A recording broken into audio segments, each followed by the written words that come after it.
baribir ham Allohning Qur'onlarida, hadislarimizda demak bizni o'rganadigan narsalarimiz o'sha joyda, ibrat ham, boshqa narsalar ham. Shuning uchun juda ko'p insonlar o'sha Fotiha surasini bir kunda shomgacha 70 marta o'qib, Alloh bilan haqiqatan ham qalban Alloh bilan yaqin bo'lganimizda bizni har bir narsamiz oson bo'ladi. Insonlarni hech qachon yaratgan qiyinchilik uchun yaratmagan. Chunki bizni ko'rishimiz uchun, ibrat olishimiz uchun bizga kelayotgan narsalar hammasi ibrat va ong berdi, aql berdi biz xulosa qilishligimiz uchun. Va biz u xulosalardan o'zimizga yaxshiliklarni torta olamiz. Agarki biz ong ostimizda nimani so'rasak, albatta o'sha narsa vaqti keladi, bizni so'rashimizga qarab baribir ham qaysi bir foizi amalga oshadi. Shuning uchun har bir insonlarni o'rgatayotgan narsamiz go'zallik uchun yetaklayapmiz va o'zi uchun, farzandlari uchun pul topishdi. Juda ko'p odamlarga savol berasizki, sizga bu dunyoda nima aziz, nima bilan nimalar yarata olasiz? Oilam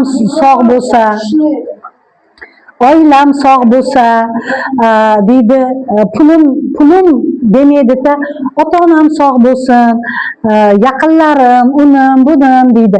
Lekin zamirida har bir narsa uchun pul kerak bo'ladi. Sababki Allohning inoyati bilan bugun bemor bo'lib qoldik. Banisaga borishimiz uchun pul kerak.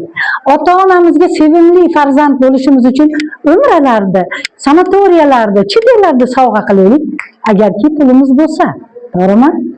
Bizda yaqin dugonamiz bor. Bizda yo'qmiz. Ming'illab borib, yordam ber, unim yo'q, non ber, unim yo'q. Farzandlarim qiynatyapti, pul ber desak, u do'stimizni biz oramizdan yaqinda qochib ketadi. Bir marta, ikki marta yordam berishi mumkin. Lekin mustaqil, moliyaviy mustaqil bo'lsangiz, pulni topa olsangiz, qarindoshingiz ham istab keladi. Yoringizga ham yaxshisiz, ota-onangizga ham, farzandlaringizga ham. Shuning uchun investitsiya qilib yoki bo'lmasam biron joyda MLMdami, qayerda bo'lmang pul topsangiz, demak siz o'zingizni mustaqil boshqara olasiz. Farzandlaringizga ham yaxshisiz, do'stingizga ham yaxshisiz, ota-onangizga ham sevimli farzandsiz.